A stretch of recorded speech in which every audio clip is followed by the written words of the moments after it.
Okay, Coach, I think we're ready.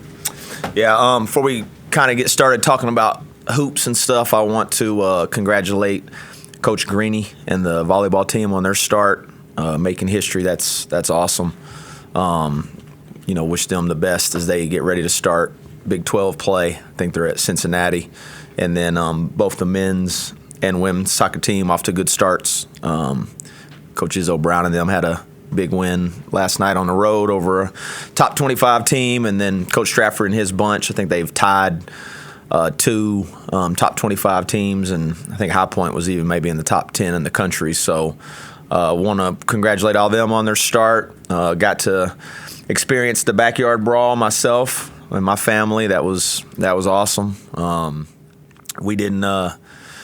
We didn't wade into the deep ends of the blue lot, but I did tiptoe my toe in the water and got to experience that, and that was an awesome game. Obviously, they got a big game this weekend against Utah at home, and so looking forward to that as always. So, with that, let me shoot away. So, Coach, I mean, you've had this team in some form since the summer, but now you're really going, and everybody pretty much is here. So, just general overview of how you're fitting all the new pieces together. Yeah, it's been I think they've established like really good routines as a group. It's a hard-working group. They really support each other. They've allowed us to coach them hard and direct, and still a lot of learning, but we've kind of transitioned to the phase where I like to call it like at least we're making some new mistakes. Instead of you want to get to the point where you're not making the same mistakes, let's make some new mistakes, which I think they've done a good job of that. And just again, it's a fun group to be around. It's an enjoyable group to work with on a daily basis, and they're getting better. Some guys that have made some really big strides, like Big Harlan. His body. The work that he and Coach Martinez put into his body this summer, came in pushing 300. Now he's around 267 and did it the right way. Lost, bad weight and put on some muscle mass. And all those guys have really worked hard in that area. So. Found anything out about guys that maybe even from the recruiting side you didn't know? I'm sure that happens a lot when you actually get them on the floor, right? Yeah, Not so much yet. I think when you really start learning about yourself is when you get to play other people. Until you actually get out there and put your entire group together and play another group. I think you can get better. You can learn what you're trying to do, but I think you got to start playing other people before you can like really figure your team out. I want to ask you, because this summer I saw something Kelvin Sampson said about guys playing. And I guess the quote was, you can work on basketball, but you need to play basketball. I don't know if you saw that. Some dad asking, he said, well, my kid got 500 shots up. He said, what was against there? Are kids playing enough today? That's a great question, and I think when I was playing, or, not that long ago, or you played more. You didn't work out as much. You played. So if you were going back to the gym at night, you were going to play 1-on-1, 2-on-2, 3-on-3, 4-on-4. You weren't like necessarily going and kind of working on a specific skill. I think the difference is now they play so much, but in a controlled environment, and so because if you're playing AAU, immediately, that coach is going to try to win. So he's going to try to figure out how to win with that team, and they're going to be very specific with what each player is doing to try to help that team win, as opposed to kind of organically getting together and learning how to play basketball, and going to like a park or a recreation center like we did. And if you lost, you probably didn't get to play anymore for maybe the rest of the day. You had to sit there for an hour till you got your turn, and if you were causing your team to lose games, that you weren't ever going to get picked again. Right. I mean, there's a meritocracy, right? If you miss an open shot, you better go get the rebound. Yeah. Or if you make it, you're going to get the ball again, right? Yeah. I mean, those are things that – and I asked Mark Kellogg about that, and he said, well, losing doesn't hurt as much because you're going to play a game at 4 o'clock. You lose one at 9. Do you see that? Does that show up with young players today? Yeah, I definitely think that's part of it. And like I said, it's in such a controlled. They're always in a very controlled environment. Whereas I think not that long ago, again, you were playing at. Call it pickup games. You're playing at the rec, you're playing at parks, you're playing at open gyms in high school, and you called next. And when it was your time, you picked who you thought could go win. And if, like I said, if you weren't, you didn't get to just play because you should get to play. You actually had to earn your right on to it. And so there's a balance. I mean, there's a yin and a yang to everything. There's good and bad. Certainly a lot of good that comes with those things as well. But I do think more often than not, nowadays, when players get in the gym, they're getting in it to work on a specific skill as opposed to just playing the game itself. With Arlen, what differences have you noticed from him? Obviously, you could watch him on film last year, but now that you're seeing him with the weight loss. The first thing that jumps out to you is just the way he looks, and then being able to be lighter, lighter on his feet. He's always had incredible hands and incredible feet. He was a high-end football player coming out of high school. So he's got great touch, great hands, great feet, and now he's just able to be a little lighter on his second jump, and then it allows him to play longer stretches of quality basketball. With the things, with the quick time frame you have in looking at transfer portal candidates, what are the most important things that you're looking at initially that says, yes, I'm interested in him, yes, we've got to get him in? Yeah, there's got to be a baseline talent, that you're looking for, obviously. But what we've really tried to identify, for the most part, is that people that have, again, been part of winning, that know what winning looks like, that have been part of winning teams. Because typically, if you're on a championship level team or a championship level program, that you understand that it's not necessarily just about you, and you have some understanding of what it takes to win, instead of teaching somebody kind of the universal traits that lend itself to winning. Toughness, competitiveness, selflessness. So we really did try to identify that with the portal class, and then now, I mentioned this in the last press conference, now you're just trying to merge those people that know how to win and they've been part of winning. Now we got to figure out how we're going to win together here, which may be a little different than at the previous places, which is part of it.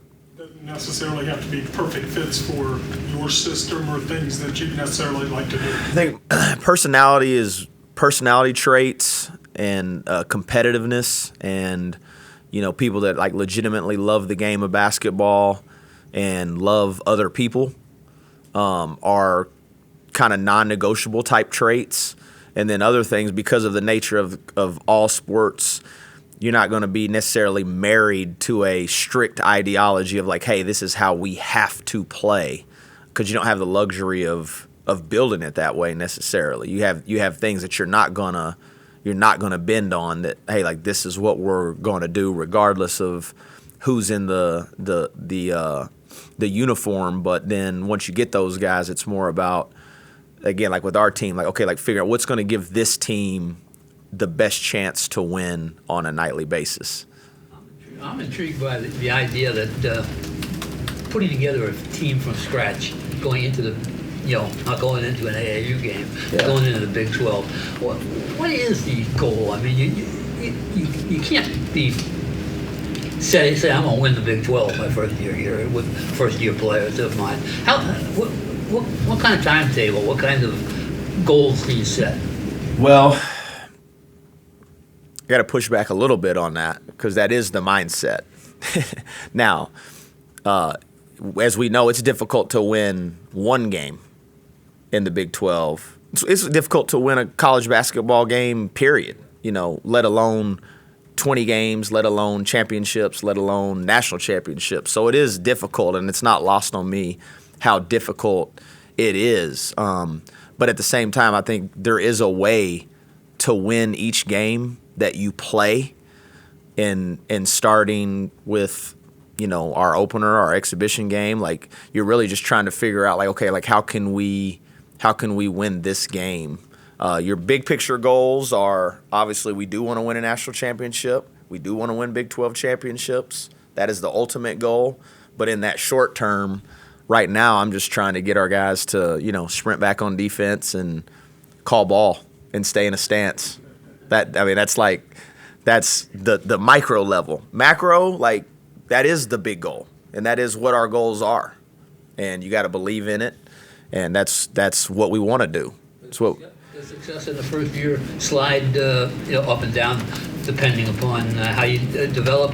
I don't think so. I could be singing a different tune, but I'm just not necessarily wired in a way that sits back and can quantify right now. This year one, so it'll take a little time, and just not necessarily. I know it's going to be difficult. I know it's going to be challenging, but whether you're in year one or year 3 or year 4 or year 5, you're in one of the best basketball leagues in the entire country, if not the best basketball league in the country, so it's going to be difficult every year. Have you seen enough from these guys to begin thinking about roles? I know you can let that play out and see what guys can't do. Are you beginning to work on that? Slowly, slowly but surely. Start figuring out strengths and what's going to be the strength of this team. Who individually, like you said, how can we get guys to play to their strengths and away from their weaknesses? How do you enhance someone's strengths and improve their weaknesses? But again, when you're talking about putting it all together, then we've got to figure out, and that's what you're trying to do. You're trying to get your team to understand what is going to be good for us. So much of everything in the recruiting process and even in the summer a little bit is devoted to the individual. When you're recruiting them, they're trying to make a decision what's best for them. And then a lot of the summer you're trying to improve individual performance, and then you start slowly but gradually kind of merging it into, hey, is this a good shot for player A is a good shot for us? That shot for player B may not be that good of a shot for us. Are you still letting guys take shots that you're going to say in a couple weeks, are you still letting it play out a little bit? A little, not, again, we've got a smart group, a very mature group, even the younger players. So I think they have self-awareness is a good trait as well to have, of understanding that, and we try to help them and try to reinforce that through film and data and statistics, and and even the other way. Like I said, there's sometimes you may think this is a really good shot for a player, and then you look at the data and it's it's not, and you thought it was, I thought it was, or vice versa. You could be because it is an emotional game. And even as coaches sometimes can be emotional, and you can get caught up in the ball going in the basket or not going in, and then that can determine how you feel about it. But sometimes how you feel about it isn't necessarily the truth. I'm kind of interested. You were talking a few minutes ago about what you're kind of looking for in the portal, and I imagine in some sense there's great temptations to look at stats or look at a guy on film and say, okay, well, I need 3 guys who scored 20 a game and, another guy who averaged 12 rebounds. It seems like part of that other process takes more. Some of the stuff you're talking about you can't find on film, I guess. And so is there a great temptation that you have to overcome? And then second part, is there a way to really win the portal? Do you have a system to win in the portal? Yeah, I think to answer the first part of your question, I think you ask difficult questions. Don't not ask questions that you may not want to know the answer to. And I really encourage our staff as a whole, and because it is hard. You may find a player that fits a lot of the physical attributes and a lot of the talent level, but then if you can skip over some of the more difficult question. Hey, what's he like when things aren't going his way? What's he like in the locker room? How's he respond to difficult coaching? How's he respond to difficult situations? And so I think you can the best you can you can find out. You know, it's a very small, ironic, I mean, it's a small profession. You know, it's a small circle. So I think kind of asking those questions and then asking them to people that you trust will give you, accurate assessments of the players that you're recruiting. And then, as far as like you said, a formula that I believe in when you're recruiting the portal, and I think it gets back to the makeup of the individuals, assuming that there's a baseline talent. You can't go win, the Kentucky Derby with a donkey, Right. So there is a baseline talent requirement that is necessary, but on top of that, I think you can mindset is equally as important sometimes as like physical attributes. Thought process when it comes to the portal, I imagine it's kind of been refined over the years. Like when it first opened, it was probably like willy-nilly and guys are just grabbing guys. I imagine there's a lot more homework now than maybe when it first opened, or maybe I'm wrong. Yeah, no, I don't. I think there was always been, I would hope again that, if you were bringing someone into your program, that you would know what you're bringing in. I think the temptation for all of us, it is a talent business, so you can get tempted by talent and you think, hey, I can be the guy that can, be the one to reach this kid. And there are cases of that as well. New environments aren't always, a bad thing for a lot of different reasons. But I think it's probably like going on maybe the third or fourth year of the portal, but yeah, it's definitely just, I think you got to try to know the individual, that you're bringing in. Ross, you have conceivably like a functional rotation of older players, but you acquire as a freshman too late in the game for a purpose, I'm sure. Mm-hmm. What room is there? What role is there for young players on a team that's situated like that? Yeah, both those guys like DJ and Amir, even though they didn't come from the portal, they fit a lot of the same qualities that we were talking about. And I think that's what gives a young player the opportunity to play. Yes, there's a physical requirement, but a lot of it is mental, and the mental makeup and the mental maturity and the ability to process information. And I just told our team just now when we got off practice, DJ Thomas, what is going to ultimately give him a chance to be a very, very good player for a long time is his ability to listen and then comprehend and do, which sounds simple, but it's hard. And listening is a skill itself. Like running and jumping, so is listening. And both those guys are incredible listeners, which allows them to get better. And they both, have won a lot. I mean, DJ played on a very, very good high school team, won a lot of games. Amir won a couple state championships, was part of an undefeated team his junior year. And so now it's just about, again, getting caught to the speed and the physicality. But from a maturity standpoint, both those guys are really, really mature. Jaden's a mature player is too. But those two guys in particular, have really jumped out in that regard. Going through your exploration process of what do these guys do well and how can you situate them to do that? It's very easy with college players because they know how to do it too. They have so new for high school players. How do you figure out what they do well? How do they figure out what they do well? And is it not immediate? Does it have to happen over time? They have to fall in and get up sometimes. Yeah. I think that's for all of us. There will be. We're never going to play a perfect game. I like to say, you just need to have perfect intentions when you step out there. Your heart has to be in the right place. Your mind has to be in the right place. But you're going to make mistakes. And how quickly can you move on to the next play? How quickly can you move on from that mistake? But again, both those guys played at pretty high level high schools, have been coached well, have been taught well. And really, when if you step out there and watch us play, they don't look like freshmen while they're out there playing. What do guys like Treysen and Honor Huff, obviously you have a defensive background, but what are those guys who averaged more than 15 points last season? What do they bring to the offensive side? Yeah, I mean, their shot making ability, and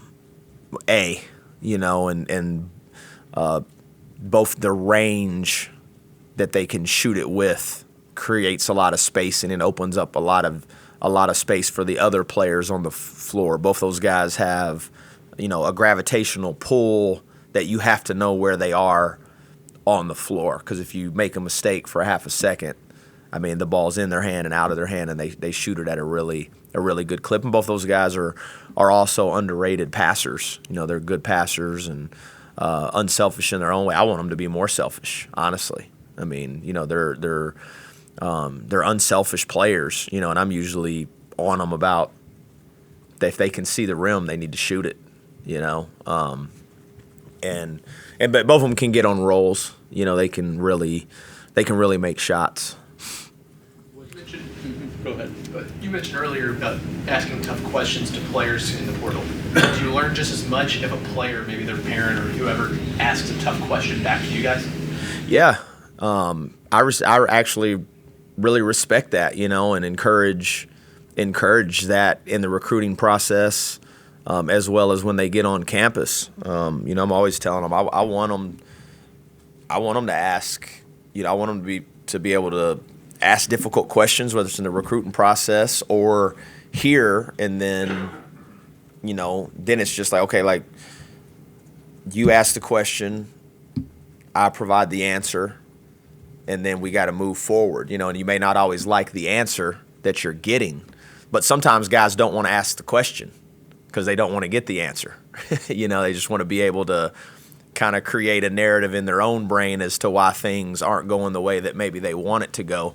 Whereas if you ask, even on that side, if you ask, we can tell you, And sometimes I may not like the answer I get either, but that's part of, it's like when you leave that room, whether it's in the recruiting process or even once they're here, you got to go out and you got to be a unified front and you got to be moving in the same direction. When you talk about getting experienced guys, does that show up now? I imagine they already know how to get the most out of a practice or a workout or how to take care of themselves. Does that show up this early? Yeah, it does, because like you said, they've been part of quality programs, and they have a baseline understanding of what a college day feels like. Taking care of their academics, lifting, sleeping, eating, getting treatment, and like you said, there's usually a process that comes along with that. When you talk about young players, again, like those guys are at that age, they just can put their shoes on and they can just go play, and really learning how to take care of your body. Usually with young players, the first thing they kind of embrace is the weight room, because their body starts changing and they can see the physical changes in their body. They like that. And then the next thing that usually comes that they learn is they learn how important treatment is, taking care of their body, post and pre-treatment, getting rest. And then usually the last thing to come, which I'm sure we all struggle with right now, is their diet, and that's usually kind of the evolution of a college player. But so yeah, just knowing what college practices feel like, and obviously every place is a little different, but just understanding that part, understanding that there's going to be tough days, and being able to bounce back the next day is a part of experience and maturity. People probably think when it's a whole new roster, you're behind the eight ball a little bit, but when you get guys that know how to do all that already, does it put you where you want to be immediately? Well, you certainly skip some steps, because you would hope that you're not having to spend a lot of time, in teaching them how hard you got to practice at the pace you got to practice with, at the speed. You're just learning what to say. They know they need to be saying something, but again, every program is going to have a little bit different language. There's a lot of universal actions, like a ball screen, but we may call it blue and someone else may call it red. So then it's just now creating those habits from a verbiage standpoint, but you hope you're not having to spend too much time just trying to teach them, hey, this is how hard you got to practice. Coach, with this being your first year at the Power Five or whatever it's called. Any kind of reaction to when the conference schedule got, kind of your first time seeing it laid out like that? Just any kind of reaction to seeing it for the first time? Yeah, I thought it was cool to be opening the entire Big 12 slate, on a Friday. I think we're the standalone Big 12 game on that first Friday, so that kind of jumped out as a unique opportunity. Obviously, a incredible, challenging place to play, a great program, great environment, and but yeah, just I know it's like cliche-ish, and I know you're probably like everybody's gonna eye roll it, but I do think it can be overwhelming if you're gonna look at the totality of it. So I don't do that. I don't do that, because you can spend too much time putting energy into, because you don't know what's going to be the situation on this particular game from they're going to be difficult. They're all going to be difficult. You know that. But as far as, injuries and who's playing well and who isn't and what's happening, like that part you don't know until you're actually there. And so really try to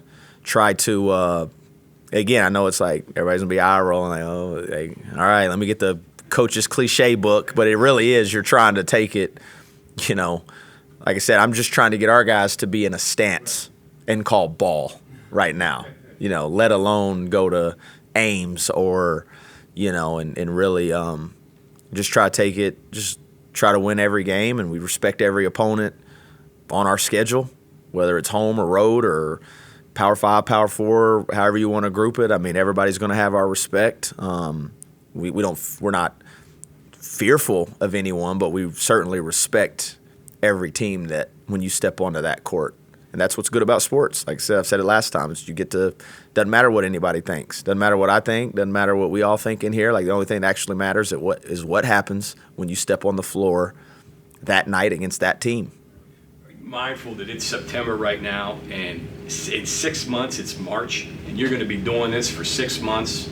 And I guess what you hear from people is that the teams that are successful have Urban Meyer says grown-ass men. Yeah. And that season kind of filters that out, doesn't it? It does, man. It's a journey. I've always, seasons really are like spiritual journeys in their own way. The highs are high, the lows are low, and there's a little bit of everything in between, and you're taking a group, and it's like you're running a marathon, but it's at a sprinter's pace, especially nowadays because of the newness of rosters, and you really are like every day matters. Not that they didn't before, but there's such a importance to get something done on a daily basis that you can walk away from feeling like, hey, well, at least we got a little better in this area. And it goes by really fast. That's another advantage of having some of those seniors that you've talked about. They know that in their hourglass that sand at the bottom is a lot thicker than the sand at the top. And so there should be a daily urgency with how they approach everything. But you just know that there's going to be ups and downs, and every team's going to face some level of adversity, whether it's through tough losses or injuries or things that people don't even know about, and like how you handle those ultimately in a lot of ways can determine what type of season you have. How is Jacksonville progressing? Go ahead. So how is Jacksonville progressing, and what all can he do right now? Yeah, he's so he can run. Obviously, he was never impacted from that area. He can shoot. You got to be. He still is a couple weeks away from getting the pins out of his wrist, but he has started. It's his non-shooting hand, which is a blessing, and so he is shooting. He really tries to mimic as many drills as he can offensively and defensively without a ball, because you don't want like a random ricochet or something to hit his thumb. But that's kind of where he is progressing well. Things are trending positively. Also in cliche area, for a coach coming to his first P4 job, you're supposed to see new facilities, improvements, more support, things like that. Any of those things here that changed the way that you ran your operations thing allow you to be more efficient? As far as which way, when you talk about efficiency, with the program, your practices, your whole schedules. Yeah, no, not necessarily. We've always had. We were fortunate. I mean, I think that's probably a correlation as to why we were able to have the success that we were. At North Texas, we always had great people around us, and whether it was student assistants, graduate assistants, a great staff. And that hasn't changed that much. I think I mentioned it the last time we had a program. I mean, the biggest change is, the external pull on myself, mainly, and then even just that part of the job is different, But as far as like the basketball part itself, that doesn't feel that much different, to be honest, yet. First practice was Tuesday? Yeah. Kind of. It was like practice 38, if we're being honest, but Right, sure. the first official, when you enter into your 30 practices before your 42 days before your first official game with 30 practices, that was one of them, and then you get more hours now. We went from 8 hours to 20 hours a week, so you get to kind of add another day, but in some form or fashion, the way that it is nowadays. It doesn't feel like the old days when you had like Midnight Madness, and it was like, oh, this is the first day we actually get to practice with our team. It's more of a time stamp now that like, okay, in a couple of weeks you will be playing a closed-door scrimmage and you will be having an exhibition, and it kind of is just a time marker that you're getting closer than like an actual feeling different out there on the floor. So as far as if there's any kind of like moments of, being a head coach again, that probably happened a while back then, I imagine, or was there any moments like that for you in the first? Not necessarily, because like maybe our first workout, it's just different now because you're with your team all summer. So really, like maybe the first time you're actually out there with the team here, you're a little bit like, man, it just felt like we were literally just played a game about 2 weeks ago. But so that was a little kind of odd. But now you're settled into the routine, and other than adding a Saturday practice to it, we're pretty uniform with Monday, Tuesday, take Wednesday off, Thursday, Friday. Now you add a Saturday and take Sunday off is kind of your practice schedule. And there's so many players that you need. There's so many players who are out there. How challenging or confusing is it when you have to say, like, is this guy going to be eligible? Well, that's kind of where you start. You got to get to that question pretty quickly, especially with these older players. If it's for instance, if it's a fourth-year senior or a fifth-year senior that hasn't acquired their bachelor's degree, one of the first things you're going to have to do is you're going to have to get that transcript evaluated to make sure that you can take enough hours to meet the requirement of their progress towards degree. So you got to. College thing was confusing for everybody too, and as far as who's going to have, and some of that's still going on, as we know. So that's kind of been the challenging thing is, trying to get some level of understanding of what is this thing going to look like. What are the eligibility requirements going to be?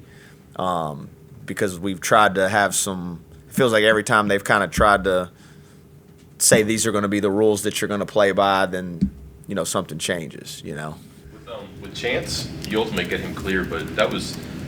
If you look at it, technically the rules should have applied where he wouldn't have gotten here, but you guys go through the whole paperwork process too. Did you know coming in that he was good, he might be good, he wasn't good? How did that start to go? There were some precedents, and I think that's what you're kind of looking for when you're looking for anything that you're going to have to file a waiver through. You're going to look for precedent. with the NCAA that maybe there were some similar cases, and we felt like similar cases that were his with the precedent set with the support that he had from his previous schools, which is a big one, that there was a good chance, no pun intended, that what happened was going to happen. There's a good chance that he's an important part of your play. He is. Like he fits so many ways for you too. How much, silly question, but how much better are you with him than without him? Yeah, I mean, he gives you a lot of versatility out there, and gives you the ability to play bigger because you can play him at the wing, and you can play bigger lineups, or you can play smaller with him and kind of go with maybe a small ball kind of lineup where he's at the 4. But he's an incredible rebounder, very good in the open floor and transition, and just has a physicality associated with him. Is that kind of versatility important when you're doing a team from scratch? Because I imagine you can think like now, like, hey, these 5 guys would work, but then you get them out there and maybe it doesn't. Is it versatile important just like, oh, okay, we'll bump him up to the 3 and maybe that'll work, or we'll move him down? Yeah, I think that's what the better teams, the best teams kind of have different ways to win games. And I think, again, with you have a versatile offensive lineup or you have versatile defensive lineups, that gives you different ways that you can play and different ways to win. And the more ways you have to win, the better. Thank you. All right, thank y'all. Appreciate it.